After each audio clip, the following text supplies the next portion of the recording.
فتنہ انگیز سچائی سے مصلحت آمیز جھوٹ بہتر ہے۔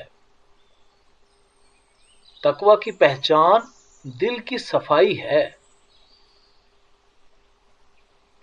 اگر چڑیوں میں اتحاد ہو جائے تو وہ شیر کی کھال اتار سکتی ہیں۔ جو دوسروں کے غم سے بے نیاز ہے انسان کہلانے کا مستحق نہیں۔ نصیحت اگرچہ ناخوشگوار ہوتی ہے لیکن اس کا انجام خوشگوار ہوتا ہے۔ دوست وہ ہے جو پریشانی اور تنگی میں دوست کا ہاتھ پکڑے۔ جب درد حد سے زیادہ بڑھتا ہے تو انسان روتا نہیں بلکہ خاموش ہو جاتا ہے۔ اگر زندگی اتنی ہی اچھی ہوتی تو کوئی بھی دنیا میں روتے ہوئے نہ آتا۔ جب تک انسان بات نہ کرے اس کے عیب و ہنر چھپے رہتے ہیں۔ آدمی وہ ہے جس کی ذات سے دوسروں کو فائدہ پہنچے ورنہ پتھر ہے۔ دن کی روشنی میں رزق تلاش کرو اور رات کی تاریکی میں اسے تلاش کرو جو رزق دیتا ہے۔ آدمی کے جھوٹا ہونے کے لیے اتنا ہی کافی ہے کہ وہ ہر سنی سنائی بات پر یقین کر لے۔ جس نے علم حاصل کیا اور عمل نہ کیا اس آدمی کی مانند ہے جس نے ہل چلایا اور بیج نہ بکھیرا۔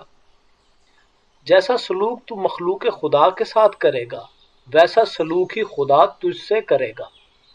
اگر توکل سیکھنا ہے تو پرندوں سے سیکھو۔ جب شام کو اپنے گھروں کو جاتے ہیں تو ان کی چونچ میں ایک دانہ تک نہیں ہوتا۔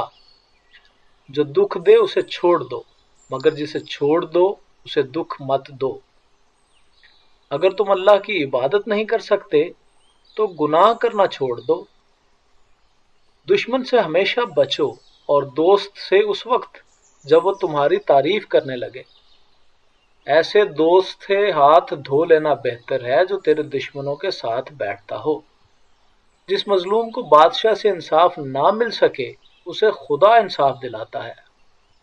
میرے اچھے وقت نے دنیا کو بتایا کہ میں کیسا ہوں اور میرے برے وقت نے مجھے بتایا کہ دنیا کیسی ہے۔ آہستہ آہستہ مگر مسلسل چلنا کامیابی کی علامت ہے۔ رزق کی کمی اور زیادتی دونوں ہی برائی کی طرف لے جاتی ہیں۔